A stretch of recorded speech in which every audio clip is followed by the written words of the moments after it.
There's no feeling more intense than starting over.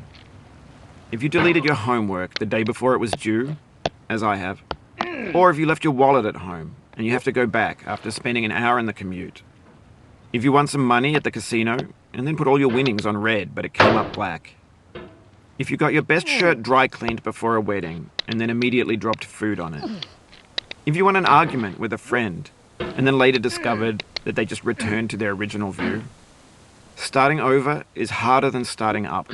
If you're not ready for that, like if you've already had a bad day, then what you're about to go through might be too much. Feel free to go away and come back. I'll be here. Alright, thanks for coming with me on this trip. I'll understand if you have to take a break at any point. Just find a safe place to stop and quit the game. And don't worry, I'll save your progress, always. Even your mistakes. This game is a homage to a free game that came out in 2002, titled Sexy Hiking. The author of that game was Jazzuo, a mysterious Czech designer who was known at the time as the father of B games. And B games are rough assemblages of found objects. Designers slap them together very quickly and freely, and they're often too rough and unfriendly to gain much of a following. They're built more for the joy of building them than as polished products. In a certain way, Sexy Hiking is the perfect embodiment of a B game. It's built almost entirely out of found and recycled parts, and it's one of the most unusual and unfriendly games of its time. In it, your task is simply to drag yourself up a mountain with a hammer. And that act of climbing, in the digital world or in real life, has certain essential properties that give the game its flavor. No amount of forward progress is guaranteed. Some cliffs are too sheer or too slippery. And the player is constantly, unremittingly in danger of falling and losing everything. Anyway, when you start Sexy Hiking, you're standing next to this dead tree that blocks the way to the entire rest of the game. It might take you an hour to get over that tree, and a lot of people never got past it. You prod and you poke at it, exploring the limits of your reach and your strength, trying to find a way up and over. And there's a sense of truth in that lack of compromise. Most obstacles in video game worlds are fake. You can be completely confident in your ability to get through them once you have the correct method or the correct equipment or just by spending enough time. In that sense, every pixelated obstacle in Sexy Hiking is real. The obstacles in Sexy Hiking are unyielding, and that makes the game uniquely frustrating. But I'm not sure Jazzuo intended to make a frustrating game. The frustration is just essential to the act of climbing, and it's authentic to the process of building a game about climbing. A funny thing happened to me as I was building this mountain. I'd have an idea for a new obstacle, and I'd build it, test it, and it would usually turn out to be unreasonably hard. But I couldn't bring myself to make it easier. It already felt like my inability to get past the new obstacle was my fault, as a player rather than as a builder. Imaginary mountains build themselves from our efforts to climb them, and it's our repeated attempts to reach the summit that turns those mountains into something real. When you're building a video game world, you're building with ideas, and that can be like working with quickset cement. You mold your ideas into a certain shape that can be played with, and in the process of playing with them, they begin to harden and set until they're immutable, like rock. And at that point, you can't change the world.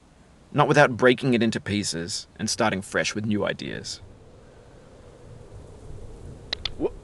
For years now, people have been predicting that games would soon be made out of prefabricated objects, bought in a store and assembled into a world. And for the most part, that hasn't happened, because the objects in the stores are trash.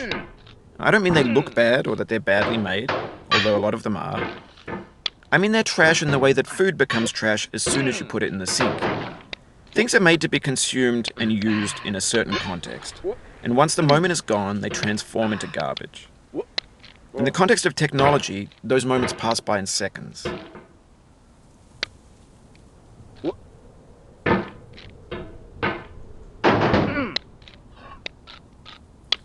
Over time, we've poured more and more refuse into this vast digital landfill that we call the internet.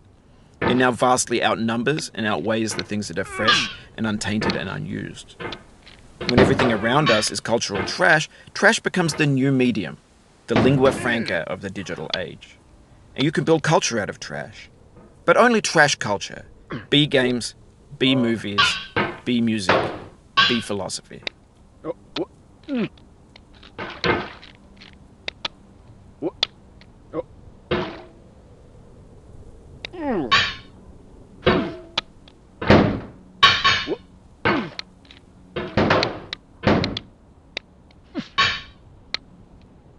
No.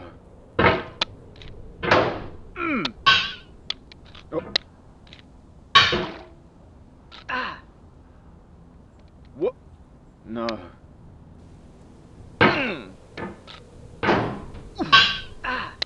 No.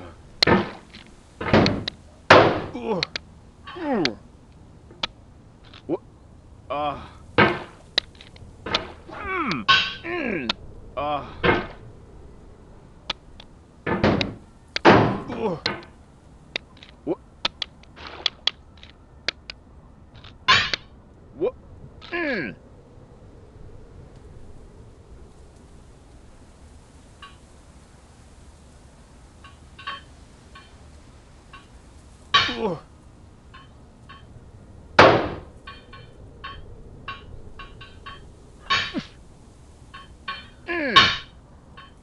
Maybe this is what digital culture is. A monstrous mountain of trash, the ash heap of creativity's fountain. A landfill with everything we ever thought of in it. Grand, infinite, and unsorted. There's 3D models of breakfast, Gen X's fanfic novels, scan magazines, green screen Shia LaBeouf, banned snuff scenes on LiveLeak. Facebook's got lifelike bots with unbranded adverts and candid shots of Kanye and Taylor Swift mashups, car crash epic failed GIFs, Russian dashcam vids, discussions of McRibs, discarded, forgotten, unrecycled, muddled, rotten, untitled. Everything's fresh for about 6 seconds, until some newer thing beckons, and we hit refresh. And there's years of persevering, disappearing into the pile, out of style, out of sight. In this context, it's tempting to make friendly content that's gentle, that lets you churn through it but not earn it.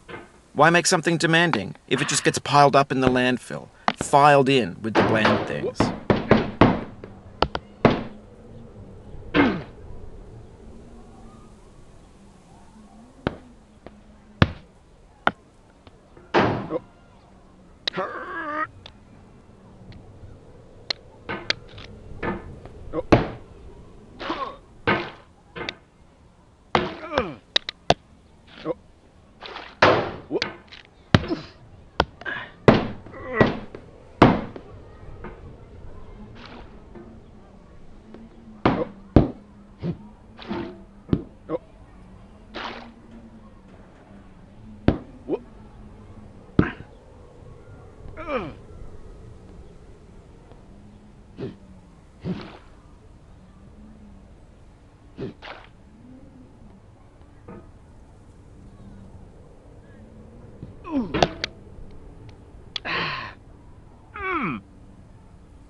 When games were new, they wanted a lot from you. Daunting you, taunting you, resetting and delaying you. Players played stoically. Now everyone's turned off by that. They want to burn through it quickly, a quick fix for the fickle, some tricks for the clicks of the feckless. But that's not you, you're an acrobat. You could swallow a baseball bat.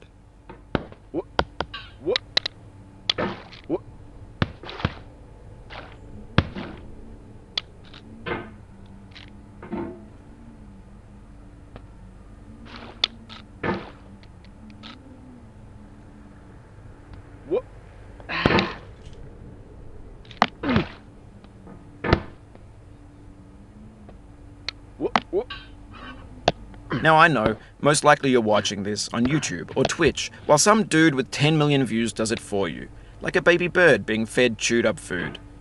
That's culture too. What?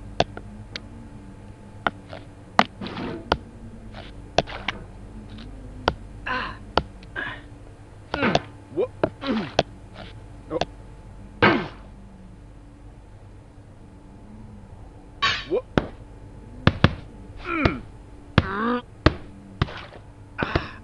Oh. Oh, you just lost a lot of progress. That's a deep frustration, a real punch in the gut.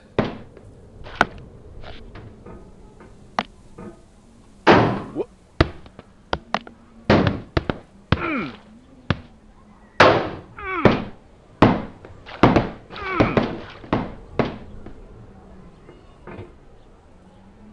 What?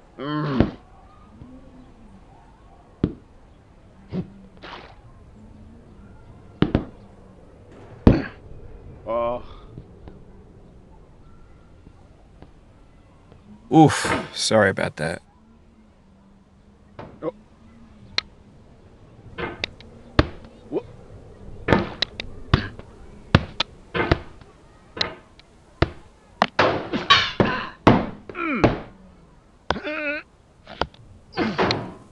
Oh, it happened again. Keep on trying, don't let it get to you.